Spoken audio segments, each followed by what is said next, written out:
Okay. All right. Let's give it like 2 seconds for people to get to their seat. Let's, hello, sir. Let's quiet down a little bit so that we can hear each other speak. And then, as always, how's your afternoon going? Are you guys good? Okay. All right. Oh man, some friends in the audience. You missed my previous knock on your previous company. But anyway, long story short.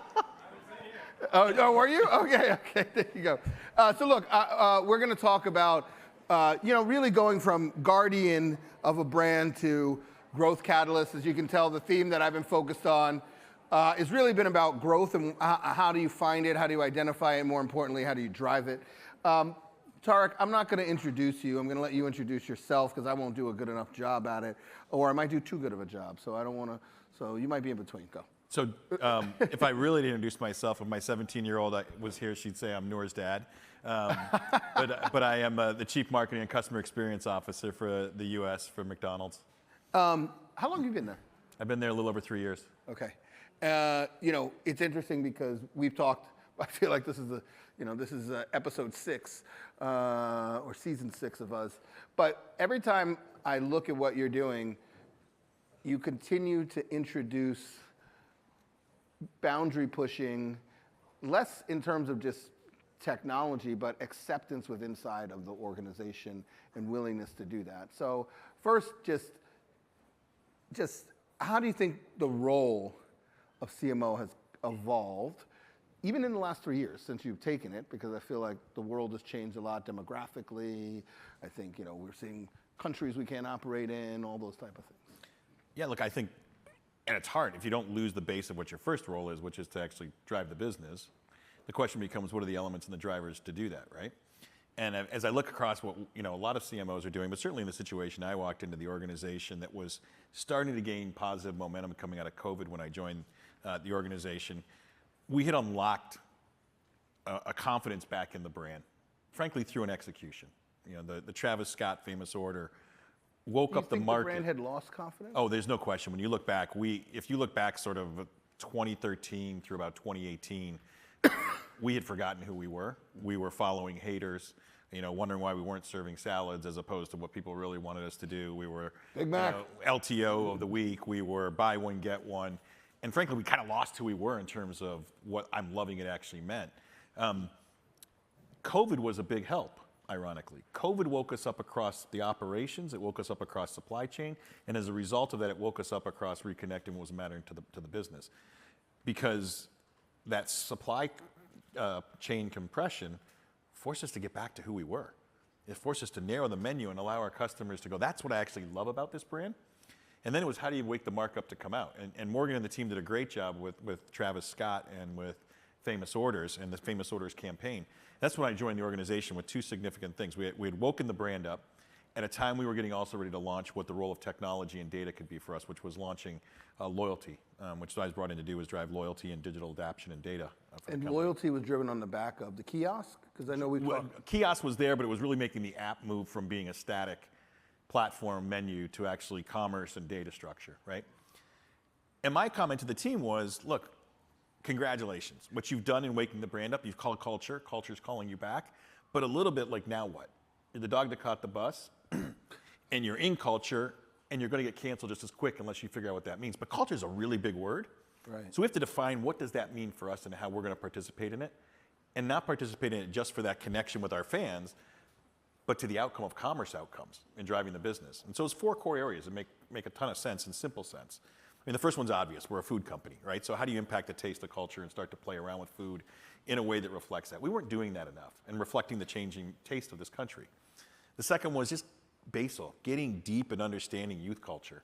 Right. Because they unlock a lot of answers of innovation for you, which leads to the third one. We made data part of our culture. Like, we said it was an element of culture. And initially you say, well, how is data actually culture? But again, you go to digital first generation, currency, it's a language, right? And if you use it the right way and you use it for positive connect and you add value, you go deeper relationships. So that became a real shift for us. Now here's a company where our scale becomes a big advantage in that. Right. You launch a loyalty brand and you go from 0 to 100 in a hurry. So here we are, not quite 3 years into the loyalty journey. We are just north of 100 million users on the platform, and we're about 50% 90-day actives, right? We're on a path right now, a stated claim as a company, to be upwards to 250 million by 2027. That isn't the scale of an Amazon, that isn't the scale of a Netflix. You are now starting to think about your business as a customer platform through the lens, yes, of a quick serve restaurant business. That changes an incredible dynamic, and those signals you get, right? So even having the dialogue with our franchisees about, we are no longer managing physical geographies. We are now managing data geographies and managing data signals and relationships.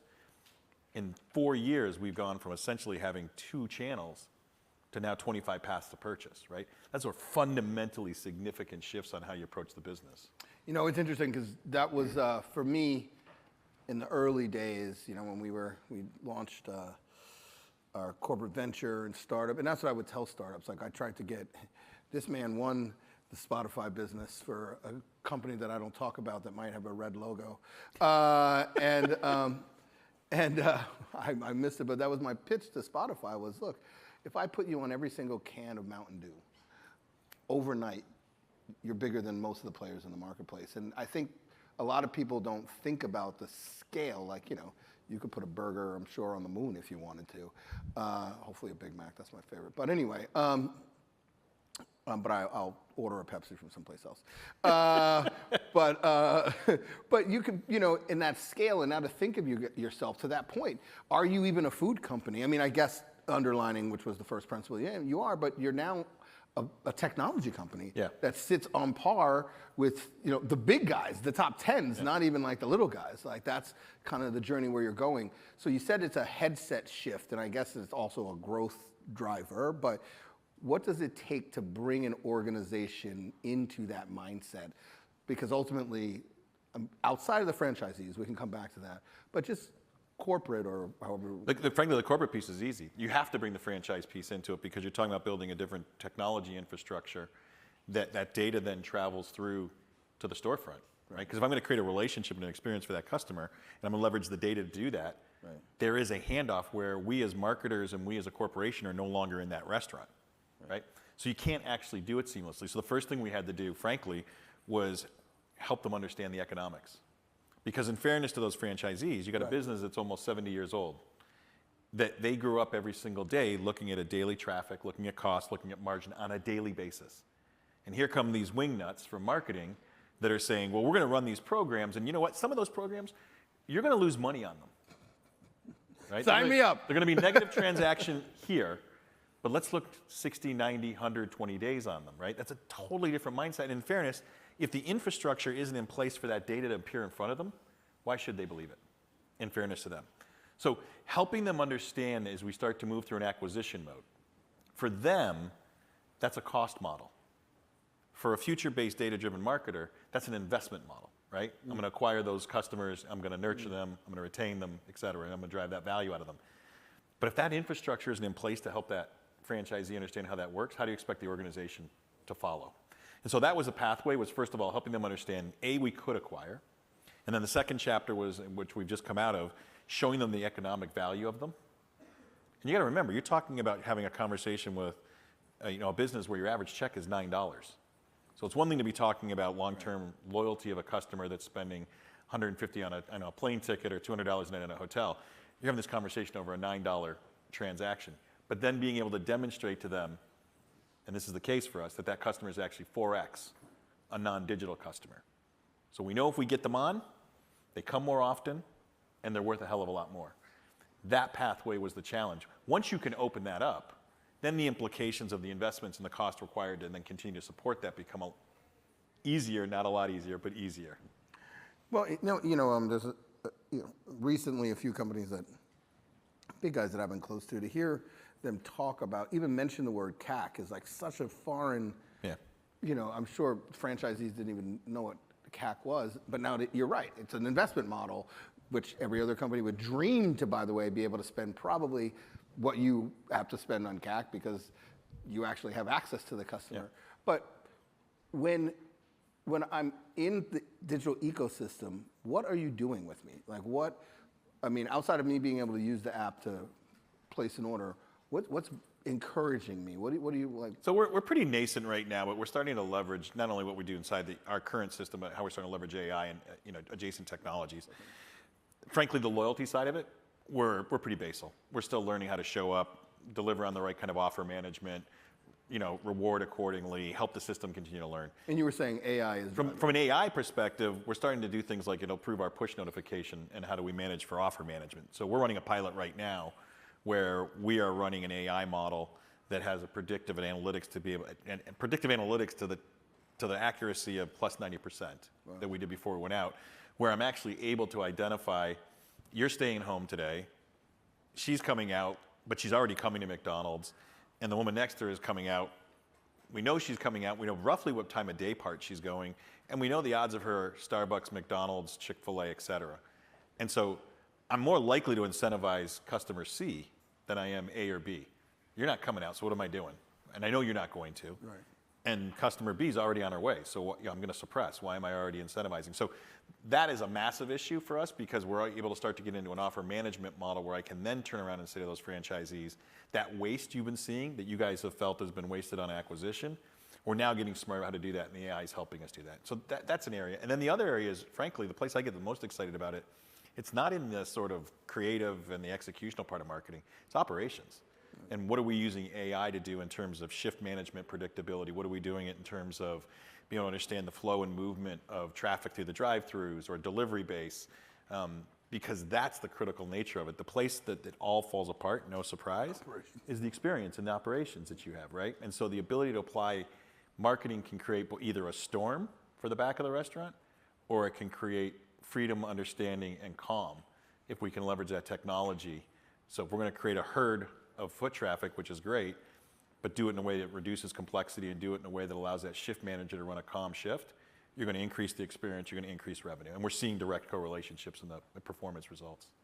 Did you guys have any of that? So let's say you launch Travis Scott. Did you guys have in place a way to help the franchisees prepare for what the impact of that might be? No, certainly not like we do now. And frankly, that was a culture shift too, was teaching a culture where supply chain means never running out. And let's face it, running out on food is never a good thing. But in culture, when you're doing collectibles, in a shoe drop culture, so go flashback when we did the adult Happy Meal, that was a 30-day promotion that ran out in 12 days, right? Ideally, it would have been closer to maybe running out 2 or 3 days as opposed to halfway through. But it's teaching the company the difference between sustainable supply requirements for food versus deliberate scarcity that creates a desire for the brand, and being okay running that approach on how to deal with it. And we're much smarter both as a supply chain, how we think about those things, and marketing actually involved in those discussions, and we are on the operations side to prepare the organization for when those things happen. Yeah, that's fascinating. It's fascinating because, playing in culture means, I think, what's interesting about what you're saying is that playing in culture, most people think it's a lens by which I communicate. Correct. Or something I jump into. But what you're saying is, look, if you're going to play in culture, you have to look at from literally supply chain all the way through the end product. It's not a brand conversation, I guess is a better way of saying it, and the role of the CMOs, think about that brand in totality, internally, externally, impacting the organization. There's no one on our leadership team that doesn't speak to this culture strategy, regardless of their function, right? And then it's taking it through the innovation model, right? So I was talking to you earlier, we launched what would have been a typical McFlurry, right? Limited time offer, cool food innovation. You can put that out there and put a flavor out and talk about it. But instead, it's understanding in culture that they're in the youth market. We were seeing this amazing trend around youth playing in grandma culture, things their grandmothers did, the increase of knitting and engaging in this kind of stuff. So we created a Grandma McFlurry, right? Don't even tell you what flavor it is. You guys probably all guess what flavor it was. Anyone want to throw it out? There you go, right? Why do I name it when if I just call it Grandma McFlurry, you're gonna know, right? So we put it out there. But don't stop there, because while we're playing on that youth trend, we're also recognizing that we're a brand of scale and impact. So we talk a lot about making sure everything we do, we look for some aspect of culture of good. And so you also, while we're out here talking about grandma, we know we have an epidemic with the elderly and loneliness and things like that. And so we do an extension off of that where we're going to encourage you to connect with your grandmother, because in many cases, and poor grandpas, right? We get left out. Not that I'm a grandpa yet, but we get left out. Men get left out. But grandma was the one who took you for that sort of, mom and dad didn't turn right to go to McDonald's. Grandma had no problem turning right and taking you, right? So we celebrate her, and you go a step further, and you take AI. And we developed an AI execution where if you came in, got the McFlurry, you got access to the ability to use an AI platform that we discovered, particularly in the Asian community, multi-generational. A lot of the younger Asians didn't necessarily have the full language to speak with older elders. Languages are being lost as you assimilate, et cetera.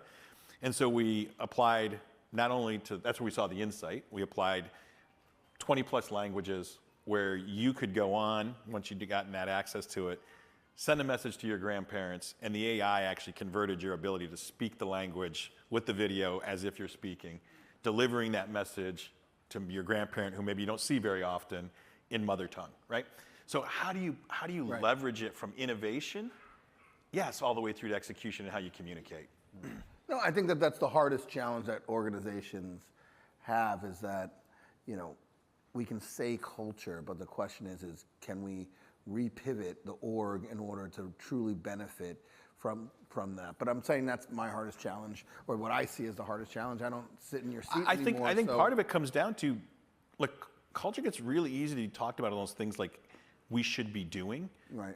Do you know what your role in it is, though? And are you okay enough to understand what it's not, frankly, more importantly, right? And so we spend a lot of time thinking about how we do that, and we use a really simple base decision for it. It's not the brand that decides that. We do everything from a fan-to-fan mindset. We get up every day and we think about the decisions we make would be like sitting in a restaurant across the table with our friends having a meal at McDonald's. What's the dialogue that takes place there, as opposed to what a corporation would say to do that? And what's, these are a lot of positive, but, what are some of the things that either keep you up at night, that you face, that you're trying to tackle head on? Like, what are some of those challenges? Well, keeping it going, right? Because if you can get into culture, you can get canceled from it just as quick, as we know. Well, who helps you do that? Agencies, people? Are you in the wild? Is it like what? It's a collective across. Again, you got to get up and behave this way, right? And so one of our pillars we talk about is not just participating in culture, but creating culture. That's as much of an internal rally cry as an external rally cry, because you can't be creating external culture if you don't reflect it in your own hallways and who you participate with and who's in your agency cadre. Right down to my menu team, right? My chef and the menu team, they're out in culture. They're out doing food caravans, and they're out spending time digging into foods in different cultures. And so you got to be just playing with your food, so to speak. That's the mindset we carry in all of it. But then you also have to do it from the top. It's got to be a mindset of the business. And how much time do you spend, you personally, in culture? Enough? More? Well, you can always spend more. First of all, I'm in restaurants a ton. Right. I'm in the market a lot. Right. I'm definitely getting out. I get out and find myself in places that have nothing to do with the business for that very intent reason. Where grandfather I wake up every day with a 17-year-old, so I'm living in culture under my roof and told how out of culture I actually am on a daily basis, and reminded. So but it's hard. It's hard, and it takes work, and it requires an organization to be very, very uncomfortable with things. Because if you think about it, the best aspects of culture, right? They start way down here on the curve. By the time they're mainstream, right? Which is okay. That's a participation place. And then we have a lot of influencers. So Dr. Marcus Collins, for the culture, if those of you haven't read it, you're missing a great read. He was part of the agency model. He's now doing his own thing, but I've kept him as a professor in residence within the company. And we spent a lot of time really thinking not only about culture, but the intersectionality of culture and how we apply it across the entire business. I only ask because, it's, again, talking about mindset shifts, I used to get yelled at, like, if you're not in this building, you're not working. Which, to be fair, I was never in the building. But I said, if I'm in the building, then I'm not working, because our customer doesn't live, in the Eagle building in New Jersey. They live in the world. And how do we spend time in the world seeing kind of what that customer is doing? So when you guys kind of lock into, even better than that, from a culture point of view, do you experiment, or do you guys find something and try to put everything into it? Or like, how do you find the fits where you think you can actually play? So sometimes it's, being approached. Other times it's looking for signals. So the adult Happy Meal that we did a couple years ago, that came out of a tweet. You know, there was a tweet that we had put out that said, you know, one day you wake up and you didn't realize you had your last Happy Meal. Thank you, right? That's the response. So when a tweet can actually show up and you can hear the tweet, thank you, that was not on cue. I appreciate it, I didn't plant that. I think you planted that and the butterscotch, right? I think. So they are sitting next to each other. But that reaction, we said, well, why isn't that something we can't do? So the insight was, let's go give that childhood lost moment back in the form of an adult Happy Meal. We didn't then go generate how to do it. We identified and by the way, we probably could have done just a plain old Happy Meal and it would have been great. But we found, you know, we partnered with Cynthia Liu and Cactus Plant Flea Market. And the brief to her was, how do we bring this childhood memory loss to life? White box, you got to put a Big Mac in it, you got to put nuggets in it, but beyond that, come back and tell us. And her response was, look, McDonald's for me was a daily drop with my friends. It's where I hung out. So I want the theme to be about friendship. So the first thing we do is we don't work with anybody that doesn't actually have a deep connect and understanding of the brand in of itself, right? She comes back and says, my little buddy Cactus Plant, you know, that's my icon, hasn't have any friends. I'd like to use the McDonald Land characters as his friend group. We did not, little known fact, marketer confession, I didn't bring the characters back. Right. She did in that moment. And they've stayed all the way through to the Mets now having a purple seat in center field. Thank you, Grimace, for throwing out the pitch earlier this year. Again, nothing that we actually planted, right? Allowing the ability to allow culture to take place, allow yourself to share the pen, and allow yourself to be comfortable to participate in culture, but then understand where those signals are to leverage them to your benefit, not just for the glory of culture, but for the benefit of the business. When you find stuff like that, first of all, I love Grimace, so. And when's the Monopoly? Ronald's getting real jealous these days, I will tell you. Yeah? Yeah, it's a problem. It's a problem. He's got to get some Adidas red shoes instead. I think that's a good partnership. Mix it up a little bit. Get with the culture. Red shoe drops. How do you identify or because part of the thing is changing role of the CMO, but the other side of it is really catalyst to growth. So there's two sides of growth, right? There's today, I need to grow, but I need to set myself up for tomorrow. So how do you identify which things are going to be long-term, which are going to be short-term? Do you wait and see? Like, what is in your mind, like when you're setting McDonald's up on some of these pathways, is it 10 years that you think you're going to be able to eat off of it, or is it? So when you and I started in the business, right, the traditional model was a 5-year long-range strategic plan followed by a 1-year AOP, right? I don't know anybody that works off of a 5-year plan these days. Like, we build a 3-year with a rotating year, right? And so it's review the next year. What are you dropping? What are you maintaining? What are you adding, right? And I think that the speed at which things are happening, that the old construct, the thinking is right, but the speed in which you have to move, you've got to be nimble enough and fluid enough to make those changes. And I think that's where the power of some of the technology is also coming in. So as we develop our restaurant platform even, right? Taking the restaurant and putting that to the cloud, the ability to be able to impact the speed of change, that we can change operations going forward, it's massive. When you think about trying to change a 15,000 storefront What does it mean putting into the cloud? Just so we're talking about literally the operating model. You know, you saw we announced a relationship with Google where we're taking the operating model of each of those restaurants and taking systems that would have run independently and had the potential to break down independently, and leveraging the cloud-based technology to drive that infrastructure and how those restaurants run, right? That is a fundamentally significant change, not only from an efficiency perspective or predictability perspective, and be able to manage those kind of things in a restaurant. It also allows you to start getting out in front of things, so that, you know, what is the most common thing I hear from a complaint? Why do your ice cream machines not work, right? Little known fact, by the way, just for the record, we run grandmothers or no? Just so we know, we run at a 96% performance on them. Just to set the record just straight. Set the record straight. But it doesn't feel like it when you're the customer standing in front of it and it's not working, right? But there's a perfect example where we will get predictability. So you'll start to be able to call out potential breakdowns ahead of time. The way we're seeing all the role of AI play out. So that's why I get very excited about the elements that are going to impact predictability of operational experience, because the outcome is the negative experience for the customer. No one talks about what the outcome is for that poor crew member's experience having to deal with the implementation in, right? So that power is incredibly exciting, and we're going to be able to do with technology there is already starting to take place. Worst day of my life. I used to work at Kenny Rogers Roasters, and it was all flame broiled. I can let you know. Not because of that. Chicken was great. No offense to the McChicken. But it takes 2 hours to cook it. It's on a spit. It's wood roasted. And I do something. I was a manager. I do something in the back, and I told the team today. And I come back out, and they were selling whole chickens like it was going, out of season. I'm like, you can never sell whole chickens. Like, you got to pace it. People have to come back in 20 minutes. So we're out of whole chickens, and this guy's there with his little daughter. He's like, why do you have whole chickens? Balling up napkins and throwing them at me over the thing, and I'm just trying to explain like it was a mistake. We cut, and yes, so if you're the person on the other side, It's not fun. it's not fun at all. So I will never run the ice cream machine for you. But in my mind, it's like, okay, so you've made all this change. What I love about it is, I've said this before, you guys are almost more of a technology company than even potentially a food company, or maybe 50, or maybe on par. What's your dream for what you change next? I think it's less about what we change, and I would say more about what we know.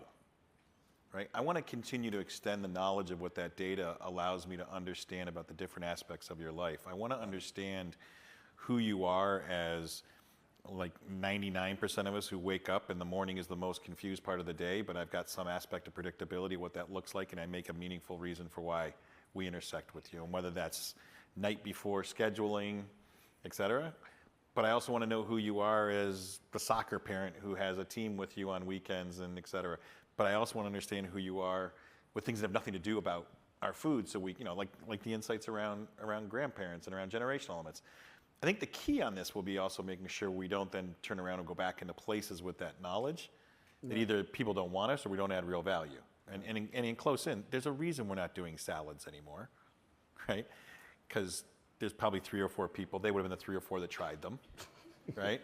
Because it's not who they wanted us to be. So I also wanted to also help us understand how we use that information to stay true to who we are, and make the smart changes where we need to. And then I think the other part of it is just changing that arm's reach aspect of things. Like what the delivery business did for us is just, it's a $6 billion business in its own right? I don't think customers actually think of it as delivery. Right. Right? I think it's just arm's reach. Like my kid thinks of herself as just like reaching into a phone and taking things out of the Amazon pantry, right? How do you participate in the mindset of what the customer's expectations are?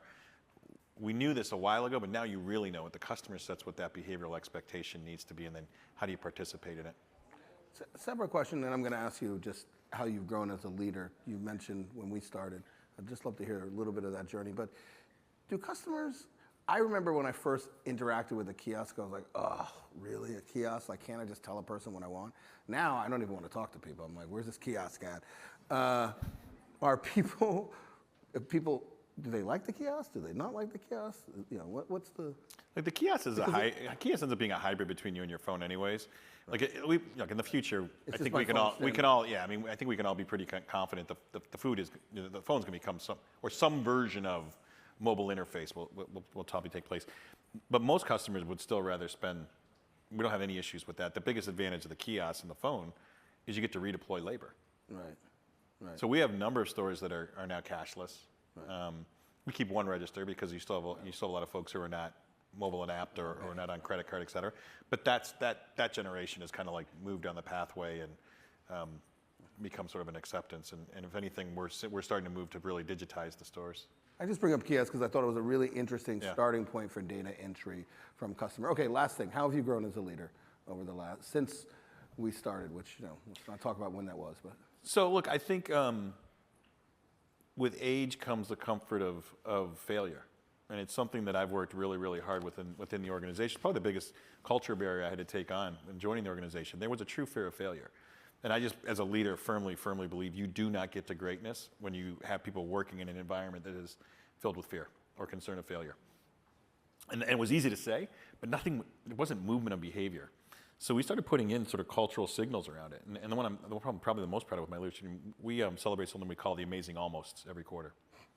And they're nominations from leaders who put in nominations for what we define as nominations for failing greatly. And those two words are put together very intently. Mm-hmm. Because there is a really good way to fail. And there's also a really bad way to fail. And so as a leader, I've learned from a lot of those, right? But we define that failure, right? Did you set up the objectives? Did you have the right people involved? Did you have the right measurement? The stars didn't align. That's okay, right? And the conversations we have are, what do startups call a failure? A pivot, right? Can't fundraise on a failure. You can fundraise on a pivot. Fundraise on a pivot. We're pivoting. Right. But it's actually the right concept. Right. No. Because a pivot is, we did something, I learned from it, it didn't work, I did pivot, and guess what? The trajectory does have a different revenue opportunity attached to it. So how do you bring that mindset into a big, huge organization and allow them to continue to think like that? And so we now literally reward it quarterly. It's not a big deal, but it's something that you slowly start to see the organization over time start to take the necessary risks that allow you to kind of really achieve the kind of things. And then you see it in the results. Right. And so for me, the biggest headline I hold up is a headline where the Wall Street Journal declared McDonald's cool again. And not because I think the Wall Street Journal is the arbiter of cool, but the headline ran the day after an earnings call, where the CEO was speaking to the results that we had had that quarter and the role that marketing had been playing to drive those results. And to me, forgive me, that is pretty fucking cool. And that is the responsibility of a CMO. Because we were talking about that growth coming through culture, but we were talking about the implications were from an investor perspective. And when you can intersect those two things, that's the heart of the success of what CMOs should be benchmarking their growth on. I think you're doing this wrong. You're pretty cool. But also, what did Edison say, right? He said, I didn't fail 10,000 times making a light bulb. I just learned 10,000 ways not to do it. Yeah. So, ladies and gentlemen, the Edison of QSR. Let's give a huge round of applause to Tariq. Thank you.